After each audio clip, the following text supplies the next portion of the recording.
Hi hello guys నమస్తే అందరికీ నేను మీ BTR welcome to BTR film laboratory Bigg Boss season 9 episode 57 update చూద్దాం. 57 లో మాధురి గారు ఎలిమినేట్ అవ్వడం జరిగింది.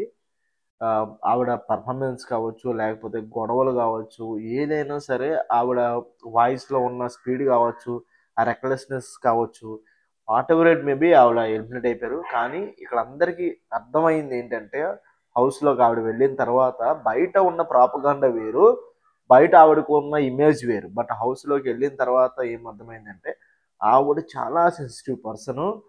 ఆవిడ ఎవరినన్నా బాగా ఇష్టపడితే కనుక చివరి వరకు వాళ్ళతోనే ఉండాలనే ఆలోచన ఆవిడది.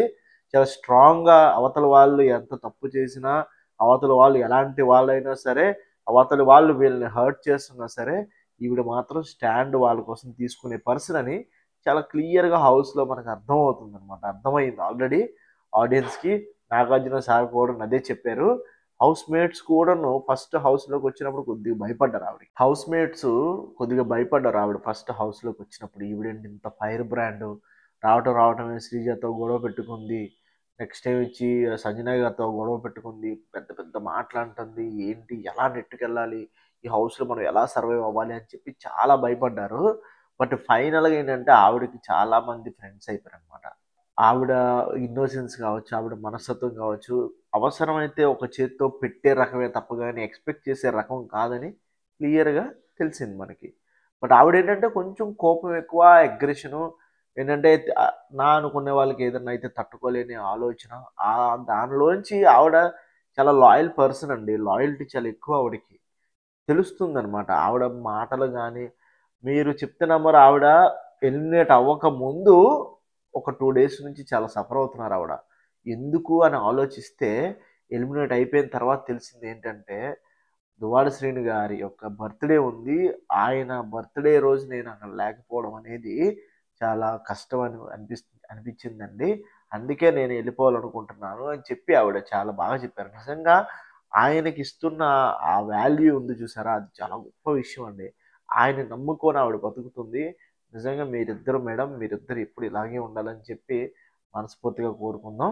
మీరు హౌస్‌లో చాలా ఎంటర్‌టైన్ చేశారు, టాస్క్‌లు చేశారు, డాన్స్‌లేశారు, ఆడియన్స్‌ని చాలా ఎంటర్‌టైన్ చేశారు. చాలా హ్యాపీగా ఫీల్ అయ్యేలా చేశారు. నిజంగా మీ మాటలు కొద్దిగా హర్టింగ్ అయినా సరే ఎండ్ ఆఫ్ ది డే అందరూ మీకు ఫేవర్ అయ్యారు. నిజంగా మీ బిహేవియర్‌కి మీరు నిజంగా చాలా ఎక్స్ట్రార్డినరీ పర్సన్ అండి. మీరు అస్సలు కాంప్రమైజ్ అవ్వద్దు.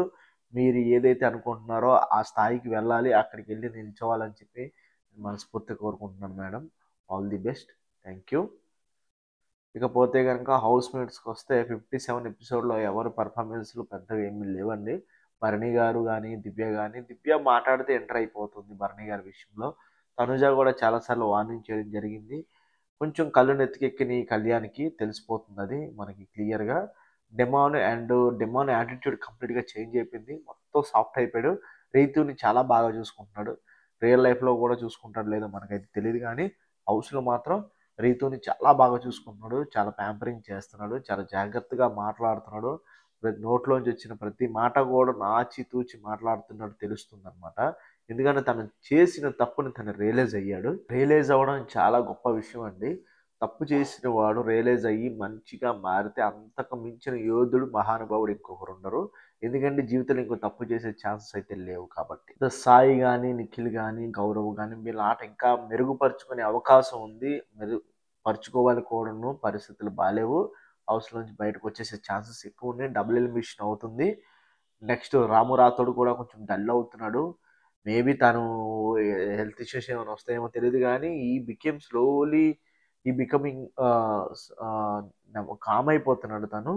మరి ఏంటో తెలీదు. తన ఫీలింగ్ ఏంటో తెలీదు గానీ, గౌరవ్ ఆట కొంచెం స్పీడ్ పెంచాడు. సుమన్ శెట్టి గారు కూడాను రోజు రోజుకి చాలా డెవలప్ అవుతున్నారు. చాలా స్ట్రాంగ్ అవుతున్నారాయన.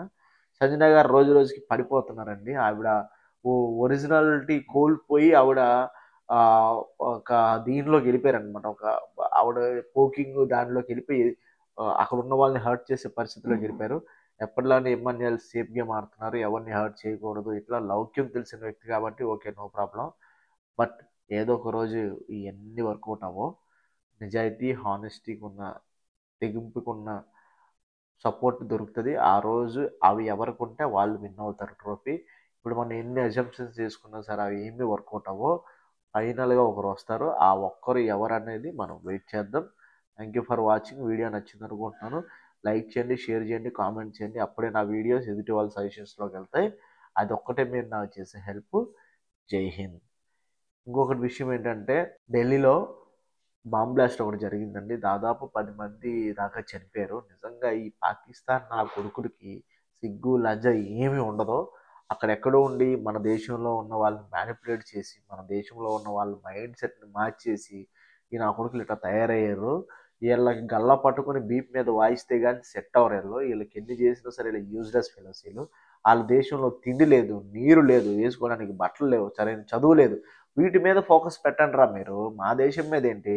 అవన్నీ మీకున్న తర్వాత మీరు ఏ దేవుడికి పూజించుకుంటారో పూజించుకొని మిమ్మల్ని మీరే చంపుకుంటారా? కానీ మా దగ్గరికి ఎందుకురా పనికిమాలిన నా కొడకల్లారా మీరు?